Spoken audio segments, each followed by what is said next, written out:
What's poppin' everybody? Meron tayong ire-react from Miss Katrina Velarde. Queen Katrina Velarde. So, kumanta siya ng Defying Gravity. If I'm not mistaken, this was during her Valentine's gig. So, nag-guest pa nga si Hannah dito tsaka si Jessica ata. So, before we go to those performances, dito muna tayo sa Defying Gravity. Kasi alam niyo naman, 'di ba?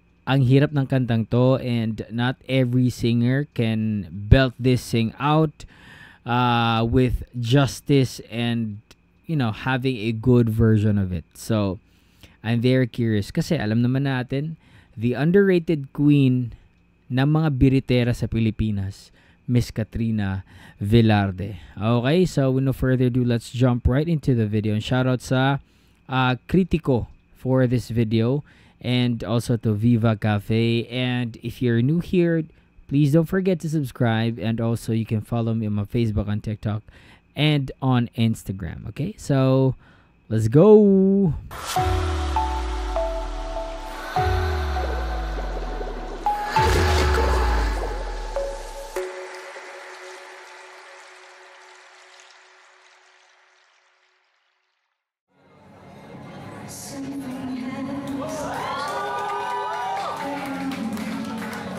Pilian agad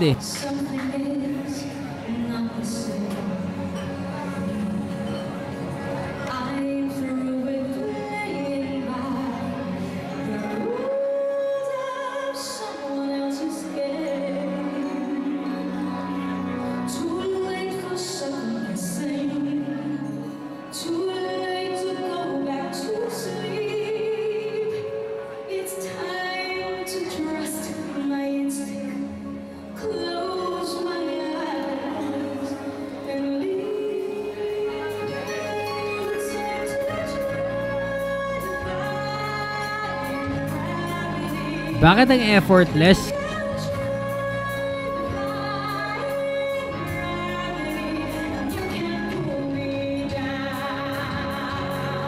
She's not even trying.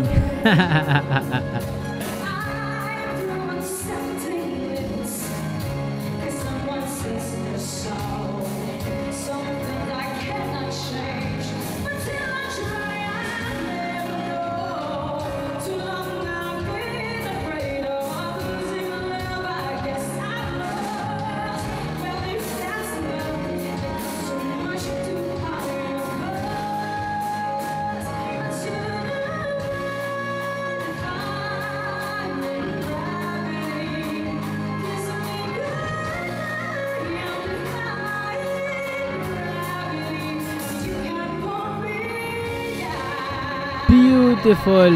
Ang galing.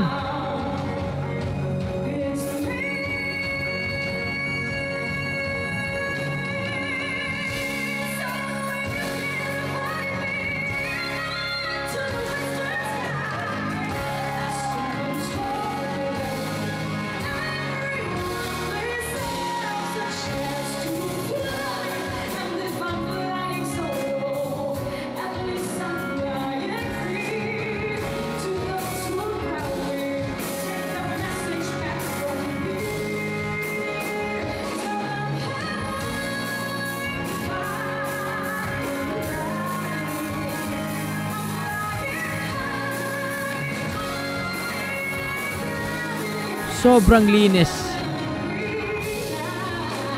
Very accurate sa mga notes.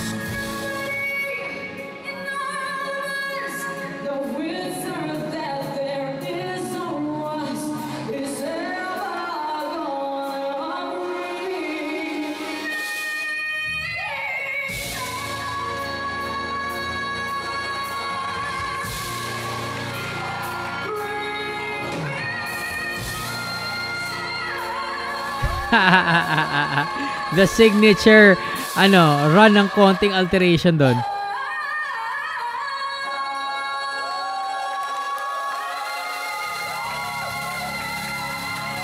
Diva na pop na timbre. Grabe. Tapos after that, after singing, ano siya, tumawa lang siya, no? That was so effortless, no?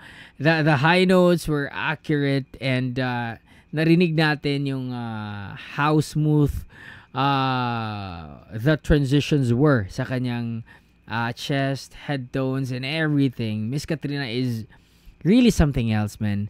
In terms of vocals, man, hindi talaga siya, hindi siya dehado, no? Kung ikumpara man natin siya sa mga sikat din ng mga biritera, no? We're not going to name names, but yeah, you know what I mean, no?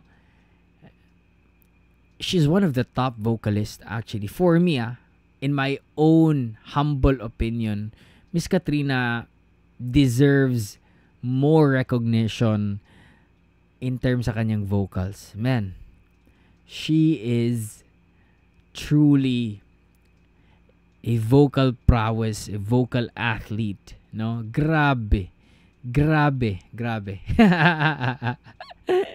Natatawa ako kasi yung mga nakikita kong nagde-defying gravity na cover, 'di ba?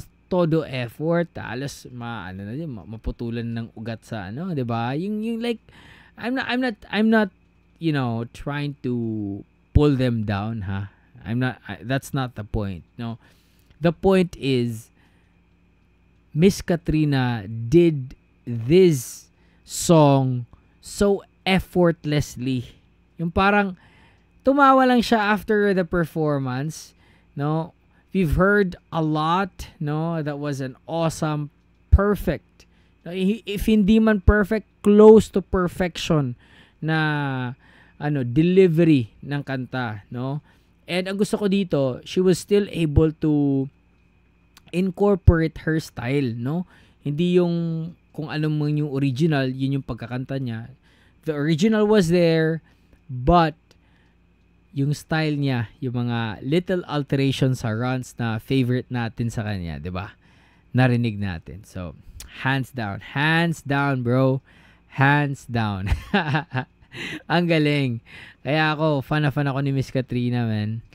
And someday, soon, makikita ko rin siya live. No? Iva-vlog ko talaga yan. Anyway, if bago kayo dito, don't forget to subscribe, okay? You can also follow me on Facebook, on TikTok, and on Instagram, David Lanyas. Okay, so peace out, everybody. Much love. Stay safe, and God bless you all. Peace.